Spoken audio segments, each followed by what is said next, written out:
نکاح کے بعد حضرت خدیجۃ الکبریٰ نے جتنا مال تھا، ابھی حضور نے اعلان نبوت نہیں فرمایا تھا، ظاہر سی بات ہے آپ سن چکے ہیں کہ حضور علیہ السلام کی عمر شریف 25 سال تھی اور جناب خدیجۃ الکبریٰ کی عمر شریف 40 سال تھی، اور سیدہ خدیجۃ الکبریٰ کو قدرت نے بہت حسن سے نوازا تھا، تو حضرت خدیجۃ الکبریٰ نے اپنا سارا مال مصطفیٰ جان رحمت صلی اللہ علیہ وآلہ وسلم کی خدمت میں پیش کر دیا۔ بعض سیرت نگاروں نے تو یہاں تک لکھا ہے کہ جب انہوں نے اپنا مال حضور علیہ السلام کی بارگاہ میں پیش کیا تو مال کا ڈھیر اتنا لگ گیا کہ ایک طرف جناب خدیجہ تھی، دوسری طرف مصطفیٰ جان رحمت صلی اللہ علیہ وسلم۔ مال کے ڈھیر میں اتنا وہ مال کا ڈھیر لگا کہ ادھر سے مصطفیٰ جان رحمت بظاہر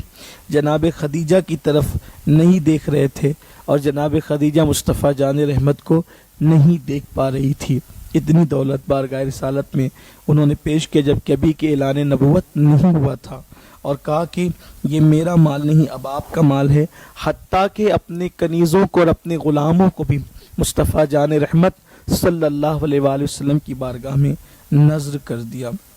آقا علیہ الصلوۃ والتسلیم کا ان دنوں معمول یہ تھا کہ اللہ کے حبیب صلی اللہ علیہ وآلہ وسلم ستو اور پانی لے کر غار حرا میں تشریف لے جاتے اور وہاں اللہ کی عبادت کرتے۔ جو لوگ جبل نور غار حرا گئے ہیں وہ جانتے ہیں کہ جناب خدیجۃ الکبریٰ کی حضور سے محبت، قربانیاں، الفت کتنی عظیم تھی کہ میرے آقا صلی اللہ علیہ وآلہ وسلم کی بارگاہ میں وہ کھانا پہنچانے کے لیے تشریف لے جاتی تھی۔ اللہ اکبر! آدمی وہ غار ایک مرتبہ چڑھ جائے تو 2-3 دن تک کے اس کے لیے چلنا پھرنا دشوار ہو جاتا ہے، اتنا تھک جاتا ہے، لیکن جناب خدیجۃ الکبریٰ رضی اللہ تعالیٰ عنہ کھانا لے کر کے جاتی تھی، حضور علیہ السلام کی بارگاہ میں پیش کرتی تھی۔ اور سیدہ خدیجۃ الکبریٰ کی سب سے بڑی خصوصیت ہم جس کو قرار دے سکتے ہیں وہ یہ ہیں کہ حضور اکرم صلی اللہ علیہ وآلہ وسلم پر جب پہلی وحی نازل ہوئی ہے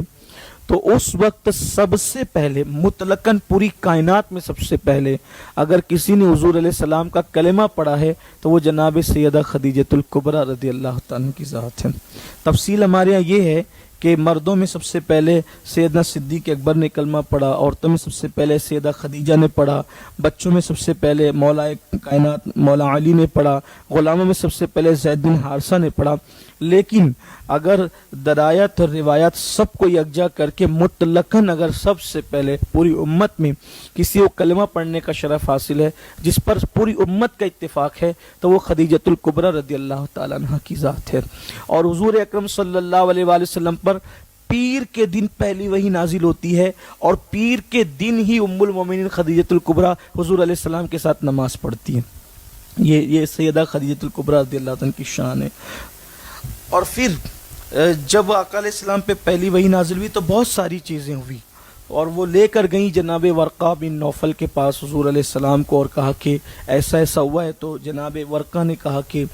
آپ کے پاس وہی آیا تھا جو جناب موسیٰ کے پاس آیا کرتا تھا، یعنی جبریل علیہ السلام، اور آپ اللہ کے نبی ہیں۔ یہاں پہنچ کر کچھ لوگوں کو ایک اشکال ہوتا ہے کہ سارے انبیاء کرام جو ہے وہ ان کو پتہ ہے جب ان پہ وحی آئی کہ تو اور انہوں نے اعلان کیا کہ وہ اللہ کے نبی وہ اللہ کے نبی ہے، حضور پر وحی آئی اور حضور کو پتہ نہیں، ورقہ بتا رہے ہیں کہ آپ اللہ کے نبی ہیں۔ حضور کو پتہ ہے،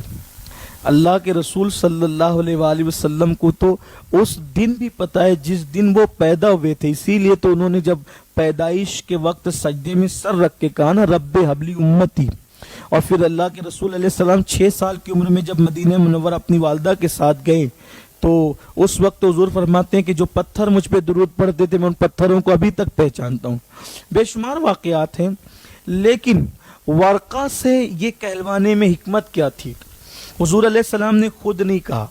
ہر نبی نے خود کہا کہ میں اللہ کا نبی ہوں، لیکن حضور علیہ السلام نے جو وحی نازل ہونے کے بعد خود نہیں کہا، پہلے ورقہ نے کہا نا۔ یہ بھی حضور کی شان ہے کہ محبوب سب نبی اپنے آپ کی نبوت کا اعلان کریں گے اور آپ وہ نبی ہیں کہ آپ چپ رہیں گے اور ہم کسی اور سے آپ کی نبوت کا اعلان کرائیں گے۔ یہ بھی حضور علیہ السلام کی شان ہے، تو یہاں اشکال نہیں پیدا ہونا چاہیے۔